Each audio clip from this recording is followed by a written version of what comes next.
Next మిగతా వార్తల్లో road ప్రమాద బాధితులకు 1,00,000 చికిత్స ఫ్రీ అట.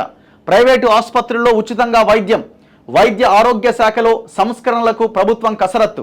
ప్రైవేట్ ఆసుపత్రులు, మందుల నాణ్యత, హోటళ్లు, రెస్టారెంట్లపైన టాస్క్ ఫోర్సులు. 15 రోజుల్లో తనిఖీ మొదలు. త్వరలో బదిలీలు. 3 డైరెక్టర్ పోస్టుల మంజూరు. ఆచార్యులు, అధ్యాపకుల మూల వేతనం పెంపు. సిబ్బందికి టంచనుగా వేతనం. ఫిర్యాదులకు టోల్ ఫ్రీ నెంబర్. వైద్య ఆరోగ్య శాఖ మంత్రి దామోదర్ రాజనరసింహ. సో ఒకవేళ సడన్గా ఎక్కడైనా యాక్సిడెంట్ జరిగింది, దగ్గరలో హాస్పిటల్ ఉంది, ప్రైవేట్ హాస్పిటల్, వాడు డబ్బులు కడితేనే ఎంట్రీ ఉంటుంది. కానీ ఏ ప్రైవేట్ హాస్పిటల్లో అయినా మీరు ఇమీడియట్గా ప్రమాదం జరిగిన వెంటనే ఆ హాస్పిటల్కి కనుక ఎవరైనా తీసుకెళ్ళినా, వాళ్ళు వెళ్ళినా ₹1,00,000 వరకు ట్రీట్మెంట్ ఫ్రీ అట. 1 lakh వరకు ఫ్రీ ట్రీట్మెంట్ అట. సో ఇది మంచి నిర్ణయంగానే కనబడతా ఉన్నది. రోడ్డు ప్రమాద ఘటనల్లో బాధితులకు ప్రైవేట్ ఆసుపత్రుల్లో 1,00,000 వరకు ఉచితంగా వైద్యం అందించే పథకాన్ని తీసుకురావాలి అని రాష్ట్ర ప్రభుత్వం భావిస్తోంది. దీనిపైన తీవ్రంగా కసరత్తు చేస్తోంది. రహదారుల వెంట జరిగే ప్రమాదాల్లో క్షతగాత్రులకు ఎంత త్వరగా వైద్యం అందిస్తే అంతగా వారి ప్రాణాలు నిలిచి ఉండే అవకాశాలు ఉంటాయి. అందుకే ఆ సమయాన్ని గోల్డెన్ అవర్స్ అని అంటారు. ఈ కీలక సమయంలో వైద్యం అందక ఎంతో మంది మరణిస్తూ ఉంటారు. దీన్ని నివారించే లక్ష్యంతో ₹1,00,000 ఉచిత వైద్యం పథకాన్ని తీసుకురావాలని ప్రభుత్వం యోచిస్తోంది. ఇది ఉచిత వైద్యం అనొద్దండి, దీన్ని ప్రభుత్వ వైద్యం అనాలి.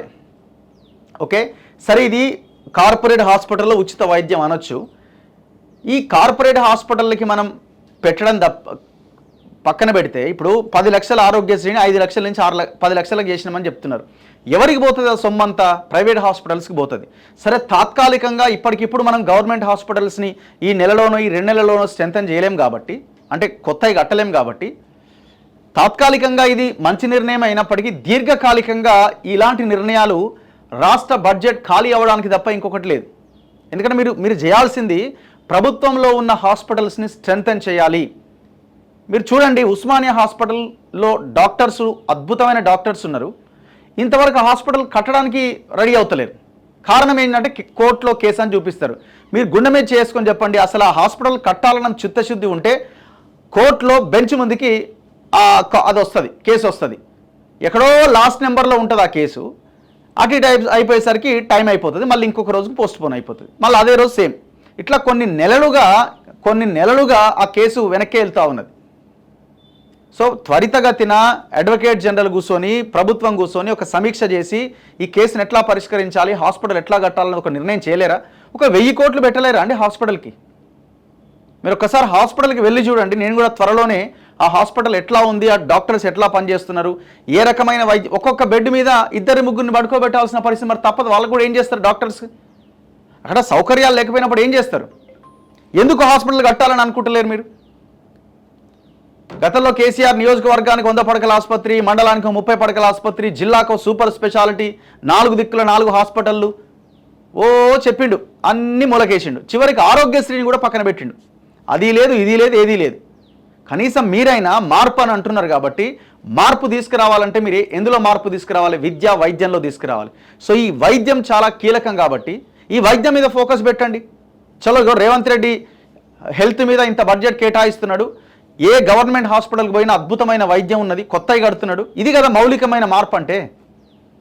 మీ విధానపరమైన నిర్ణయాల్లో మార్పు అంటే ఇదే. మేము 2,000 పెన్షన్ 3,000 చేసినా, 4,000 చేసినా, ఇంకో స్కీమ్ అమలు చేసినా దీనికి పెద్దగా వాల్యూ ఉండదు.